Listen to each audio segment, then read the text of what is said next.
Welcome into the Sun Devil Source post-game show alongside Jack Harris. I'm Rob Werner, and we're at the site where Arizona State just defeated New Mexico State 7-3, earning their 16th straight win to open the 2019 season. And Jack, tonight, a guy that's done a lot this season, Hunter Bishop, 2 home runs today, 4 for 4, reaching base 5 times. He's been so impressive so far in 2019. Yeah, and a home run robbing grab in center field That's before right. his first home run of the night. That was like a 4-run swing for ASU. Yeah, he's been really good for the Sun Devils this year. 10 home runs. He only has struck out 10 times so far. This is a guy who's always shown flashes in the past of the power. You know, he has a lot of the tools, but he only hit 250 a season ago. He's hitting above 450 right now. The OPS is way above 1,000. And while Spencer Torkelson hasn't quite brought the power he did last year at the plate, Hunter Bishop's made up for a lot of that. Trevor Hauver, he hit another home run tonight. He's got 6 this season.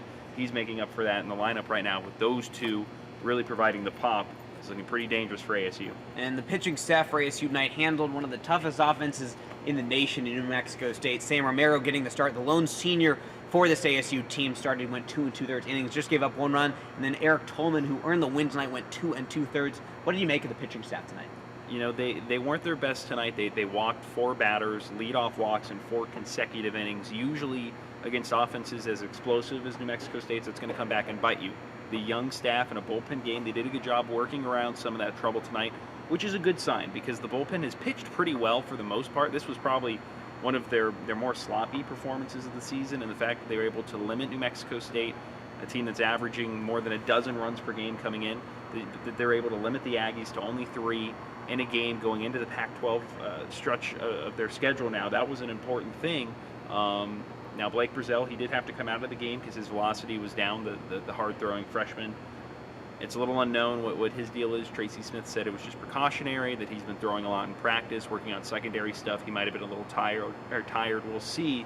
But yeah, for Eric Tolman to keep coming out one good performance after another, he's been probably the MVP of the bullpen so far. Chaz Montoya was also good tonight, picking up the save. So yeah, more good stuff from an area of ASU that has really struggled the last couple seasons. The bullpen has been solid so far this year. So Arizona State gets the win. Perfect non-conference schedule, 16-0. Washington State coming in this weekend for the first Pac-12 series of the weekend. What do you expect in that? Well, in the Washington State series, it's a nice opener for ASU because Wazoo, not one of the better teams in a Pac-12 that is very deep on talent this season. ASU's number 6 in the RPI right now, yet that's only the 4th best mark in the conference in those rankings. So while it's been easy for ASU so far, they haven't played a lot of tough teams in non-conference, especially for 3-game series.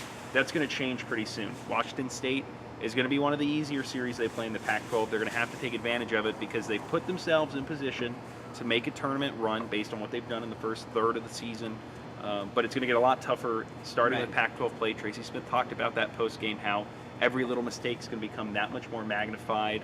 We'll see. He didn't like some of the base running things tonight. We talked about the walks. So far, those little things, they haven't hurt ASU yet. They could start hurting them, though, if they continue in the conference. So a tough conference schedule coming up for the Sun Devils. They will host the Cougars this weekend, followed next weekend by their first road Pac-12 series against the Oregon Ducks, that series in Eugene. Right now, though, for Jack Harris, I'm Rob Werner. This has been the Sun Devil Source post-game show.